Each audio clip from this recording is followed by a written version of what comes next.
Realizing I was the last guy on to try to exit, I took my last breath of air off the carpet and took a dive for the window.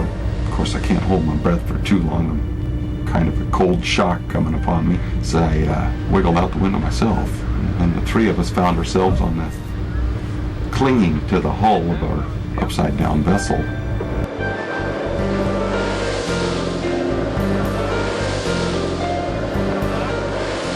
Stability accounts for 35% of vessel losses. The lives of your crew and the welfare of their families depends on the stability of the vessel. This flying bridge would raise that height consideration. A naval architect should develop stability guidance for your vessel, and the recommendations should be followed. What we need to do is just make sure that the boat... Most smaller vessels do not have stability books, and there is even less room for error in small boats. The stability of your vessel depends on the weight of your loaded vessel pushing it down into the water, and buoyancy pushing it out of the water. Your vessel has a center of gravity and a center of buoyancy that can be calculated by a naval architect. Center of gravity is where the total geometric weight of the vessel is centered or concentrated. Its location is raised, lowered, or moved outboard depending on where things are placed. Center of buoyancy is the geometric center of the submerged portion of your vessel. Its location changes as the vessel heels. In addition, the effect of the sea on your vessel causes the center of buoyancy to shift continuously. If your center of gravity shifts much further horizontally than your center of buoyancy, you will capsize. I remember the boat didn't feel right. It felt very, very tippy, if you will. It just felt precariously balanced on this one swell, and there was a cross chop coming across, and it slapped the ass end of the boat right about midship, and it popped us right off the top, and we came down on our side, and it popped all the windows out on the port side. The compromise a fisherman seeks is a safe working deck and a vessel that is stable. There are 9 steps you can take to increase the operational stability of your vessel. Improper loading will decrease your stability. Keep your tanked liquids at correct levels and make sure that fishing gear and fish are properly and securely stowed. Balanced load. How many hours do you run on each fuel tank? All sorts of things play into consideration. Don't use ballast tanks as a way to improve the roll of your vessel unless it is permitted by stability guidance. The vessel may feel safer under normal conditions, but it could reduce your overall stability due to lowering your freeboard. So we put fuel in the stern and don't load the bow tank in the wintertime. You know, we don't put any fuel in the bow tank to keep the bow up and the stern down a little bit to even our load. Never overload your vessel, no matter how good the fishing or weather. Overloading decreases freeboard and is the cause of many fatalities. Follow your stability guidance and use common sense. All stability is vessel specific. Don't assume you can safely load your vessel like your buddies, even if similar in size and gear type.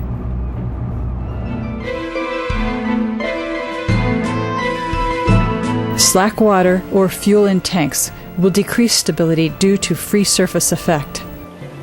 Loose fish in the hold or on deck has the same free surface effect as a liquid. A liquid, or a load of fish sloshing across a wide space, has the effect of quickly changing the center of gravity from side to side.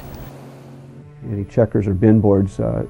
No. We were trying to fill the entire hold in one big load of herring.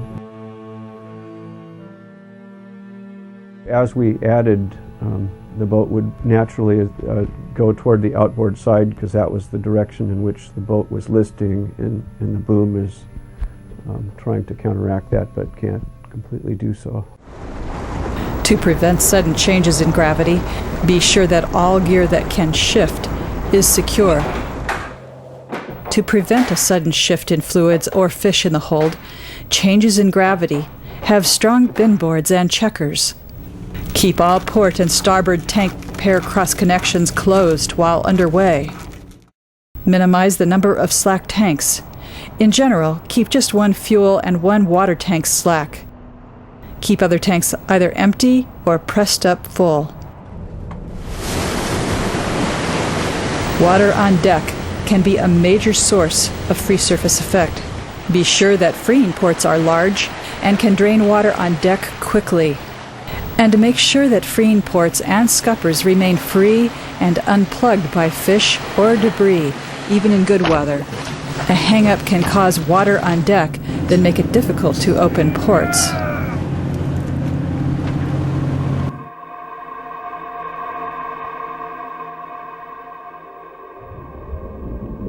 For your vessel to maintain its full stability, prevent water flowing from one compartment to the next. Water in places where it does not belong reduces reserve buoyancy. Reserve buoyancy is what allows vessels to recover from a severe roll if flooding can be prevented. However, if downflooding occurs through open hatches or doorways, it is more difficult for vessels to recover. They left the aft door open. There was an interior door that was always propped open. These factors combined with also an open hatch allowed rapid downflooding when she had laid over on her right side to about 3 tons of water per second was rushing through those doors. Made it nearly impossible for any crew to escape, and once the downflooding started, it ran through those 2 doors which were in alignment and then downflooded into the engine room and showed that she sank in 4 to 10 minutes. And I would lean more towards the 4-minute side.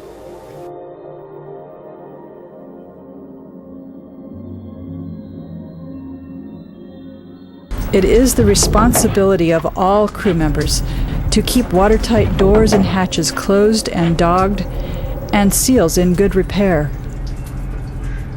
There should also be a way to secure all hatch covers so a wave cannot carry them away and expose the opening to downflooding.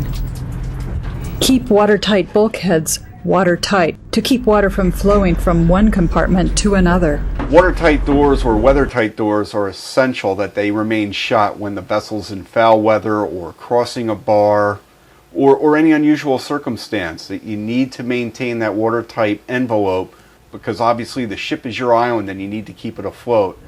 High water alarms should be fitted in all watertight spaces. Alarms should be kept free of debris and tested regularly. Consider a regular visual patrol of all spaces for signs of flooding and fire. The rapid accumulation of ice on rigging and structures will raise your center of gravity and can rapidly decrease the stability of your vessel, resulting in a capsize. I woke up all the guys. I said, all right, I want everybody up. We're going to get this ice off here before we get to Cape Chiniak. So everybody got up. We took out baseball bats, crowbars, and beat the ice off. And basically the only place we had ice was on the bow. We had no ice on the gear because we covered the gear with tarps. While a possible solution to icing, neither heading further out to sea to seek warmer water or racing into port may be a viable option. Whatever the decision, get crew knocking ice from the vessel immediately. Make sure your freeing ports and scuppers stay free from ice and debris. Slow the vessel down to slow the accumulation of ice. Maneuver the vessel so that it lessens the buildup of ice. Keep close communications with nearby vessels and search and rescue. Prepare survival equipment and prepare for a sudden capsize. If working in waters potentially exposed to icing conditions, position survival gear in sheltered areas. Marine forecast for the waters of the eastern Gulf of Alaska. But one's best alternative is to pay attention to weather reports and avoid icing conditions. Cape fair weather to Cape Suckling. Tonight, storm warning. Northeast winds to 65. When lifting loads, the weight of the load is centered at the top of the boom, significantly raising the center of gravity. This can act like a large lever and result in capsizing. Do not bring loads fully on deck unless you know that they can be safely landed and your equipment can handle the load. In my opinion, the primary cause of the instability in this case was that we were fishing for herring and prepared to fish and catch herring, but we weren't equipped the way we should have been. What happened after the set was made and there was a large bag or net full of fish alongside the boat and ready to start transferring the herring into the hold of the boat. The method used was braille, and the size of this set and the time duration of that operation led to herring dying in the net, adding weight to the bottom of the net. The bag of net is right alongside the boat, and that caused increasing weight at the time caused the boat to roll.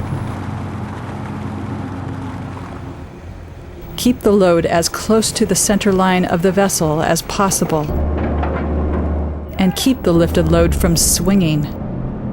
Be conservative when lifting loads in rough seas or when the vessel's stability has been compromised, and get product and gear low as soon as possible.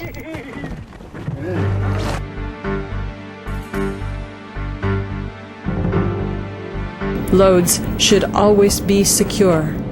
We've had that thing on the side of the boat before, but this felt a little more severe, especially when I know that the bow of the skiff was still centered. It was just the stern that was on the corner. There was a possibility we had some things in the hatch. I know we had a net, possibly a few 100 pounds of something down there and tumbled over to the port or the starboard side also. And now it's there. Of course it's crappy out. We don't want to pull the tarp and the hatch off, of which exposing an open hole in big weather to go down and see if there's something that needs moving. It was dangerous out there I was in a float suit and all, but it was dangerous to do all this stuff. I ended up coming in and telling the guys I can't move it. There was a decision that could have been made. We could have gotten rid of it and shuttled it. Get it off the deck. Hindsight now, yeah. Get rid of it. It wasn't my $40,000 skiff to be launching. It was the captain's. A load that shifts rapidly changes the center of gravity. At sea, power blocks, skiffs, fishing gear, booms, and rigging should be kept secure at all times. Secure gear before you think you need to. Over time, vessels change equipment and get altered for other fisheries.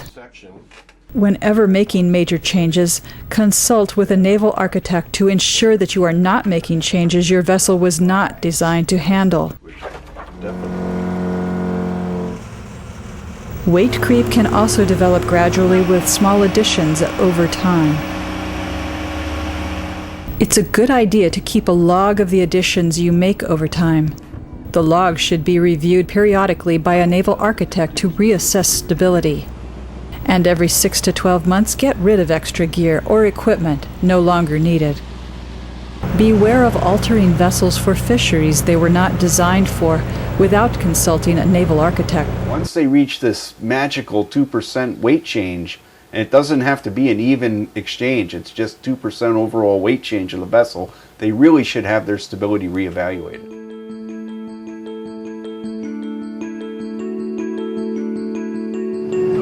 Fishing gear can get hung up on the bottom and cause the vessel to capsize. Will you take precautions for a hanging up situation? Keep knives handy to cut away gear. And when appropriate, use rigging that will break away before a capsize. Try to stay clear of large kelp patches which can catch stabilizers or birds and cause a vessel to heel and downflood. Another reason to keep doors and hatches secure. For vessels that cannot use breakaway gear, have a means to rapidly release winch brakes or clutches, or be able to cut cables. You would have winches where you could control the tension, and above a certain level, the winches would automatically release cable and allow the boat to move.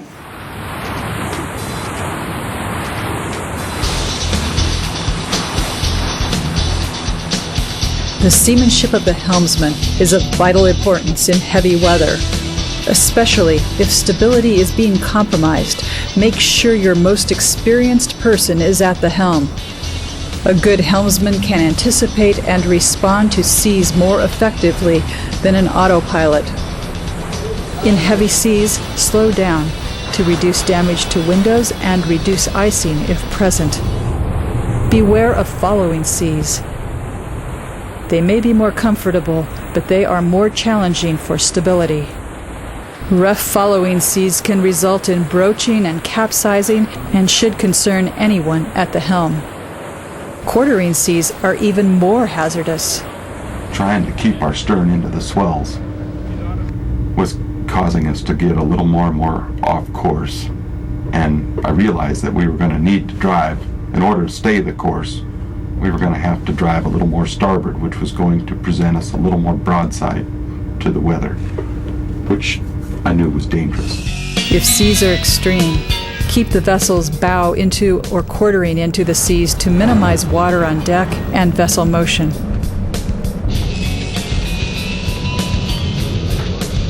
The use of a sea anchor is an excellent way to keep the bow into seas if you lose propulsion or steering. Secure doors and hatches to prevent flooding. Anticipate worsening weather and make efforts to improve stability before weather strikes.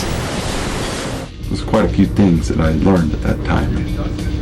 First and foremost, if it says storm warning, stay aboard, don't go. It's not worth it. Secure gear in anticipation of heavy seas. Avoid pumping from full tanks to empty tanks, which will increase free surface effect, or moving loads to correct a list without knowing the cause. This has resulted in many capsizings. Put your most experienced helmsman on the wheel in heavy weather. That if you burn your stern fuel first, then you Ask to have your stability guidelines explained by a naval architect when acquiring a new vessel. Be sure to review these guidelines, and when entering a new fishery or substantially modifying your vessel, have your guidelines updated. Capsizing is one of the consequences of poor operations that can affect stability. The 9 areas of operational stability include: always load your vessel within the stability guidelines of your vessel. Avoid having loose fluids or loose fish on your vessel that can quickly change your center of gravity.